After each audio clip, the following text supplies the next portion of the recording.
entwined with you wedding. Now that came as a surprise to me, as most things do in the novels that I write. I wasn't expecting that to happen. Ava wasn't expecting it to happen.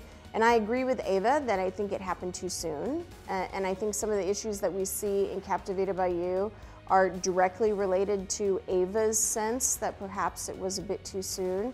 So what does that piece of paper mean to her? I think at this particular point in time, with her strong need for independence and you know, her own personal ambition and her desire to stand on her own 2 feet, it's a bit of the ball and chain for Ava. She's feeling a little bit trapped, you know, a little bit suffocated, and that, you know, I can see it. I can see it for her, and I can see why she feels that way.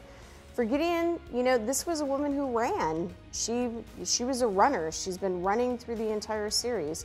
And for him, it is a ball and chain. It is a way to lock Ava into a particular place so that they have to work things out. They have to make it work. And I've seen that evolution, you know, with Ava in Captivated by You. She's not running in the sense that she was before. For her, they are together, they're in this, they're going to make it work. It's just, you know, how many difficulties we're gonna have to get through to accomplish that. But, you know, it did work in the way that he wanted it to work, and yet it's created a whole new set of problems for them. It was definitely not one of those situations where you put a ring on it and you're happily ever after. For them, putting a ring on it just means that there's more problems to deal with.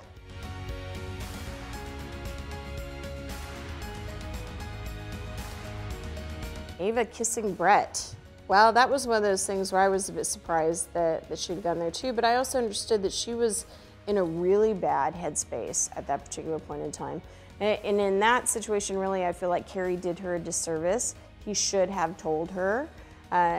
He thought it was going to be sort of, you know, one of those surprise. Obviously, it was not a good surprise because it completely knocked her off of her game.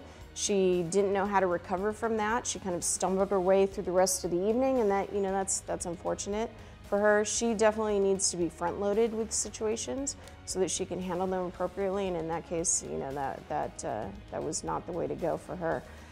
Why did she do it? I really don't know. But there's a lot of things that Ava does that I don't understand. There's a lot of times that she's run from situations and I want to smack her and say, just deal with it. She's a flawed person. She has her way of handling things. I'm sure the motivation behind it was multifaceted, but since she was telling the story and it was relayed from her point of view and she was confused about it, I think that we as readers are left confused as well.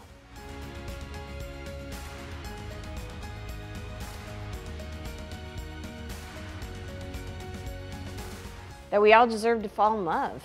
That it doesn't matter what our past have been, the mistakes that we've made, the mistakes that we make within a relationship, some of the bad choices that we may unfortunately fall into. It doesn't matter. It doesn't matter who we are, what we've done, what we're going to do. We all deserve to find that person who loves us just the way we are. Natasha, I love you so much. You know that. I'm so glad that we had a chance to sit down and talk today. Thank you for having me.